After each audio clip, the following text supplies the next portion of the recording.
Hello दोस्तों, क्या हाल चाल। आज हम जानेंगे बायोलॉजी का बेसिक या इंट्रोडक्शन, मतलब कि बायोलॉजी होती क्या है, बायोलॉजी में क्या क्या आता है, किस शब्द से मिलकर बना है, ये सब जानेंगे आज। तो बायोलॉजी बेसिकली जीव विज्ञान होता है, जिसमें हम जीव जंतुओं, पेड़ पौधों आदि का अध्ययन करते हैं। वो हमारा क्या कहलाता है, बायोलॉजी। बायोलॉजी ग्रीक भाषा के दो शब्दों से मिलकर बना होता है, एक बायोस और दूसरा लोगोस। बायोस का मतलब लाइफ अर्थात जीवन, और लोगोस का मतलब स्टडी या अध्ययन, यानी कि जीवन का अध्ययन करना ही क्या कहलाता है, बायोलॉजी। इसीलिए बायोलॉजी को हम लाइफ साइंस भी कहते हैं। क्या हुआ देखो, बेसिकली 1802 ईस्वी में एक फ्रांसीसी वैज्ञानिक थे जिनका नाम था जीन बैप्टिस्टे डी लेमार्क, और दूसरे थे जर्मन वैज्ञानिक ट्रेविनेरस ने और लेमार्क ने 1802 में जीव विज्ञान शब्द दिया या जीव विज्ञान शब्द का सर्वप्रथम प्रयोग किया। अब बायोलॉजी या जीव विज्ञान की मेन दो ब्रांचेज होती हैं, एक जूलॉजी, एक बॉटनी। लेकिन एक रिसेंटली अभी एक ब्रांच बनी है इसकी, माइक्रोबायोलॉजी। माइक्रोबायोलॉजी में माइक्रो ऑर्गेनिज्म यानी कि जो सूक्ष्म जीव होते हैं उनका अध्ययन किया जाता है। मैं आपको बता दूं कि जूलॉजी भी दो शब्दों से मिलकर बना होता है, जून और प्लस लोगोस। जून का मतलब एनिमल यानी कि जंतु, लोगोस का मतलब अध्ययन करना। और फादर ऑफ जूलॉजी अरिस्टोटल को कहा गया। फिर बॉटनी देखेंगे। बॉटनी भी हमारा ग्रीक शब्द से मिलकर बना है, तो बॉटनी जिसका मतलब होता है हर्ब और प्लांट यानी कि झाड़ी या पौधे। बॉटनी के अंतर्गत हमारा पेड़ पौधों आदि का अध्ययन किया जाता है, और इसके जो जनक हैं वो थियोफ्रेस्टस को कहा जाता है। तीसरी ब्रांच है इसकी माइक्रोबायोलॉजी, जिसमें माइक्रो ऑर्गेनिजम्स यानी कि सूक्ष्म जीवों का अध्ययन किया जाता है। ऐसे जीव जिन्हें हम अपनी नग्न आंखों से नहीं देख सकते, सिर्फ किससे देख सकते हैं, माइक्रोस्कोप के द्वारा। और इसके जो फादर हैं वो हैं एंटोनी वॉन लियोवेनोक। चलिए मैं आपको बता दूं कि अरस्तु को ही जीव विज्ञान यानी कि जंतु विज्ञान का जनक क्यों कहा जाता है, और वनस्पति विज्ञान का जनक थियोफ्रेस्टस को क्यों कहा जाता है। तो उसके पीछे का रीज़न ये है कि 384 और 322 यानी बिफोर क्राइस्ट यानी कि ईसा के जन्म से पूर्व अरिस्टोटल को फादर ऑफ जूलॉजी कहा गया, क्योंकि इन्होंने अपनी पुस्तक हिस्टोरिया एनिमेलियम में दो महत्वपूर्ण अध्ययन किए। सबसे पहला था 500 जंतुओं की संरचना, स्वभाव, जनन व वर्गीकरण की रूपरेखा तैयार की इन्होंने। और दूसरा था अंडे के अंदर चूजे के परिवर्तन का वर्णन किया। और जो इन्होंने बुक लिखी थी हिस्टोरिया एनिमेलियम, इसमें ये 9 भागों में लिखी थी, जिसमें 500 पेजेस थे। ठीक है, तो इन्होंने 500 लगभग 500 जंतुओं की संरचना, स्वभाव, जनन, वर्गीकरण आदि का अध्ययन किया, इसलिए इनको फादर ऑफ जूलॉजी या फादर ऑफ बायोलॉजी कहा जाता है। अब देखेंगे कि थियोफ्रेस्टस को वनस्पति विज्ञान का जनक क्यों कहा जाता है। तो 370 से 285 बिफोर क्राइस्ट यानी कि ईसा के जन्म से पूर्व थियोफ्रेस्टस को फादर ऑफ बॉटनी कहा गया, क्योंकि इन्होंने 500 पौधों की एक सूची तैयार की और क्रम से उन्हें वास स्थान, आकार एवं आयु के आधार पर विभाजित किया। यानी कि इन्होंने 500 पौधों का अध्ययन किया और उनको उनके वास स्थान यानी कि उगने वाले स्थान, उनकी आकृति, आयु के आधार पर विभाजित किया। और इन्होंने भी यह अध्ययन अपना 2 बुक्स में लिखा, एक हिस्टोरिया प्लांटेरम और दूसरा कोजिस ऑफ प्लांट। ये इनकी दोनों पुस्तक के नाम है। ठीक है, आगे देखेंगे हम मेन सब ब्रांचेस ऑफ बायोलॉजी यानी कि बायोलॉजी की उपशाखाएं। साइटोलॉजी कोशिका का अध्ययन। साइटोलॉजी में किसका अध्ययन किया जाता है, कोशिका का अध्ययन। कैरियोलॉजी में कोशिका केंद्रक का अध्ययन किया जाता है। जेनेटिक्स में वंशागति के नियमों का या आनुवंशिकता का अध्ययन किया जाता है। आगे देखेंगे वायरोलॉजी में विषाणुओं का अध्ययन किया जाता है। बैक्टीरियोलॉजी में जीवाणुओं का अध्ययन किया जाता है। आगे देखेंगे फाइकोलॉजी या एल्गोलॉजी। फाइकोलॉजी एल्गोलॉजी में किसका अध्ययन किया जाता है? शैवालों का। चलिए अब देखेंगे माइकोलॉजी। माइकोलॉजी में जल्दी से बताइए किसका अध्ययन किया जाता है? तो माइकोलॉजी में कवकों का अध्ययन किया जाता है। अगली देखेंगे, अगली सब ब्रांच क्या है इसकी? लाइकेनोलॉजी। क्या? लाइकेनोलॉजी। और लाइकेनोलॉजी में जैसे नाम से ही पता चल रहा है किसका अध्ययन किया जाता है? लाइकेन्स का। मैं आपको बता दूं, लाइकेन जो है वो प्रदूषक के सूचक भी होते हैं, मतलब जहाँ ज़्यादा प्रदूषण होगा वहाँ पर लाइकेन्स नहीं पाए जाते। आगे देखेंगे स्पर्मोलॉजी। स्पर्मोलॉजी क्या है? बीजों का अध्ययन। बीजों का अध्ययन करना ही क्या कहलाता है? स्पर्मोलॉजी। अगली ब्रांच यहाँ पे देखने को मिलती है हमें पेडोलॉजी। क्या?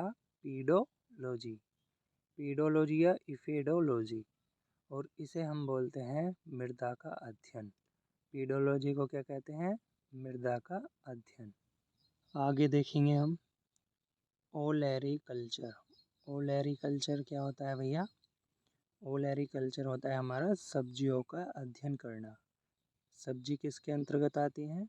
ओलेरिकल्चर। नेक्स्ट देखेंगे फ्लोरिकल्चर। फ्लोरी जैसे नाम से ही पता पड़ रहा है, फ्लोवर यानी कि फूलों का अध्ययन, या ऐसे कह सकते हैं कि सजावटी पुष्पों या सजावटी पौधों या फूलों वाले पौधों का अध्ययन ही क्या कहलाता है? हमारा फ्लोरिकल्चर। फ्लोरिकल्चर मतलब फ्लोवर। नेक्स्ट देखेंगे अर्बोरिकल्चर। अर्बोरिकल्चर बेसिकली क्या है? ये भी पुष्पों का अध्ययन होता है, या फिर ऐसे कह सकते हैं कि जो सजावटी वृक्ष होते हैं या सजावटी झाड़ियाँ होती हैं उनका जो संवर्धन किया जाता है वो किस में किया जाता है? अर्बोरिकल्चर में। किस में किया जाता है? अर्बोरिकल्चर में। तो सजावटी वृक्ष और झाड़ियों का अध्ययन अर्बोरिकल्चर। नेक्स्ट देखेंगे पोमोलॉजी। क्या? पोमोलॉजी। पोमोलॉजी हमारा फलों का अध्ययन। पोमोलॉजी में जो फलों को किस प्रकार संवर्धित किया जाए उसका अध्ययन किया जाता है। तो एक प्रकार से फलों का अध्ययन करना क्या कहलाता है? पोमोलॉजी। चलिए अब हम देखेंगे कॉमर्शियल स्कोप ऑफ बायोलॉजी, मतलब कि जीव विज्ञान का व्यावसायिक क्षेत्र में योगदान क्या है। ये जीव विज्ञान का व्यावसायिक क्षेत्र बोल सकते हैं इसको, यानी कि जैसे हम मुर्गी पालन, मधुमक्खी पालन ये सब करते हैं ना, तो ये व्यावसायिक क्षेत्र में आते हैं, मतलब हम व्यवसाय करते हैं ना इनका। तो अब देखेंगे हम सबसे पहले एपीकल्चर। एपीकल्चर में हम क्या करते हैं? जो मधुमक्खी होती है उनको पालते हैं। तो मधुमक्खियों का जो पालन किया जाता है वो किसमें क्या कहलाता है? हमारा एपीकल्चर। दूसरा होता है पोल्ट्री। पोल्ट्री मतलब मुर्गी पालन। मुर्गियों को जो पालना कहलाता है वो क्या कहलाता है? पोल्ट्री। ये सभी व्यवसाय हैं जो हम करते हैं आजकल। दूसरा होता है हमारा फार्मेकोलॉजी। ये फार्मेकोलॉजी नाम से ही पता पड़ रहा है, फार्मा मतलब औषधियों से संबंधित, या फिर फार्मेकोलॉजी को हम ऐसे कह सकते हैं कि जो औषधियों का औद्योगिक स्तर पर उत्पादन किया जाता है तो वो किसके अंतर्गत किया जाता है? फार्मेकोलॉजी। आप सिर्फ इतना याद रखना कि औषधियों से संबंधित। आगे देखेंगे फिगेरी। पिगेरी क्या होता है भैया? नाम से ही पता पड़ रहा है, पिग, पिग मीन सुअर, तो सुअर पालन पिगरी कहलाता है। नेक्स्ट हम देखेंगे यहाँ पर हमारा एग्रोबायोलॉजी। एग्रोबायोलॉजी, एग्रो नाम से ही पता चल रहा है भैया कृषि से संबंधित होगा, तो उत्तम कृषि से संबंधित हमारा क्या कहलाता है? एग्रोबायोलॉजी। अब हम देखेंगे historical survey of biological development, यानी कि जो इतिहास में या किन किन वैज्ञानिकों ने क्या क्या खोज करी है वो हम देखेंगे यहाँ पर। अब हम देखेंगे सबसे पहला point William Harvey. William Harvey ने क्या किया था भैया? जो रुधिर परिसंचरण तंत्र है उसकी खोज किसने की थी? विलियम हार्वे जी ने। नेक्स्ट पॉइंट देखेंगे एंटोनी वॉन ल्यूवेनहोक। तो एंटोनी वॉन ल्यूवेनहोक को सूक्ष्म जैविकी सूक्ष्म जैविकी का पिता कहा जाता है। यानी कि इन्होंने क्या किया था, जो थर्ड ब्रांच है बायोलॉजी की, माइक्रोबायोलॉजी, उसकी खोज की थी। आगे देखते हैं हम, सूक्ष्मदर्शी की खोज या सर्वप्रथम सूक्ष्मदर्शी की रचना किसने की? तो दो वैज्ञानिक थे, एक जेड जेनेसन और एक एच जेनेसन। इन्होंने क्या किया भैया, सबसे पहले सूक्ष्मदर्शी की रचना की। आगे देखेंगे नेक्स्ट पॉइंट, 1665 ईस्वी में कोशिका की खोज रॉबर्ट हुक ने की थी। और ये भी कोशिका कैसी थी, मृत। जबकि जीवित कोशिका की खोज किसने की थी, आप सभी को पता होगा, एंटोनी वॉन ल्योवेनहॉक। तो आप इनका नाम खाली ल्योवेनहॉक भी याद रख सकते हैं। इन्होंने जीवित कोशिका की खोज की थी। आगे देखेंगे जॉन रे। जॉन रे ने क्या किया था, इन्होंने जो जाति शब्द होता है वर्गीकरण का, इन्होंने जाति शब्द दिया। नेक्स्ट पॉइंट देखेंगे, कैरोलस लीनियस। कैरोलस लीनियस जी को क्या कहा जाता है, आधुनिक वर्गीकी का जनक कहा जाता है। मतलब इन्होंने वर्गीकरण किस प्रकार किया जाए जीवों का, उसके बारे में बताया। और इन्होंने एक प्रसिद्ध पुस्तक भी लिखी जिसका नाम है सिस्टेमा नेचुरी। तो सिस्टेमा नेचुरी किसकी प्रसिद्ध पुस्तक है, कैरोलस लीनियस की। आगे देखेंगे शरीर क्रिया विज्ञान का जनक। शरीर क्रिया विज्ञान का जनक किसे कहा जाता है, स्टीफन हेल्स। तो स्टीफन हेल्स को क्या कहा जाता है, पादप शरीर क्रिया विज्ञान का जनक। नेक्स्ट पॉइंट देखेंगे, केंद्रक यानी क्या और करो। केंद्रक और कोशिका द्रव्य में ब्राउनी गति, कौन सी गति, ब्राउनी गति की खोज किसने की? नाम से ही पता चल रहा है भैया, रॉबर्ट ब्राउन ने की होगी। तो किसने की थी, ब्राउन ने। यानी कि केंद्रक की खोज और कोशिका द्रव्य में ब्राउनी गति की खोज रॉबर्ट ब्राउन ने की। नेक्स्ट पॉइंट है, उपार्जित लक्षणों की वंशागति का सिद्धांत किसने दिया था, लेमार्क ने दिया था। आप इसको डी लेमार्क भी याद रख सकते हैं, पीछे मैंने इनका पूरा नाम आपको बता ही दिया है।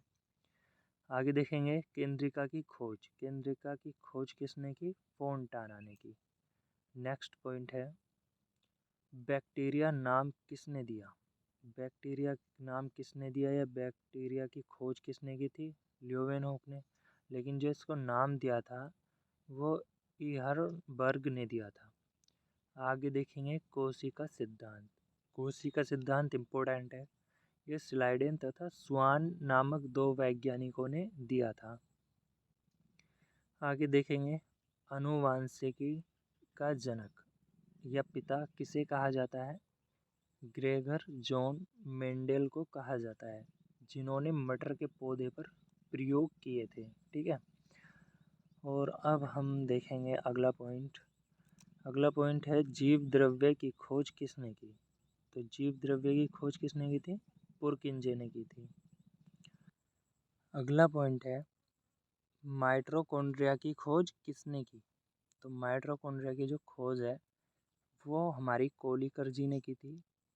जबकि इसको माइटोकॉन्ड्रिया नाम किसने दिया था, माइटोकॉन्ड्रिया नाम इसको सी बेंडा नामक वैज्ञानिक ने दिया था। नेक्स्ट पॉइंट देखेंगे हम यहाँ पर, जीव जननवाद। तो बताइए जल्दी से, जीव जननवाद किसने दिया था। तो जीव जननवाद हमारा लुईस पास्चर जी ने दिया था। अगली क्लास में हम जीवन क्या है उसके बारे में जानेंगे और सजीव और निर्जीवों के बीच में क्या डिफरेंसेस हैं उनके बारे में जानेंगे।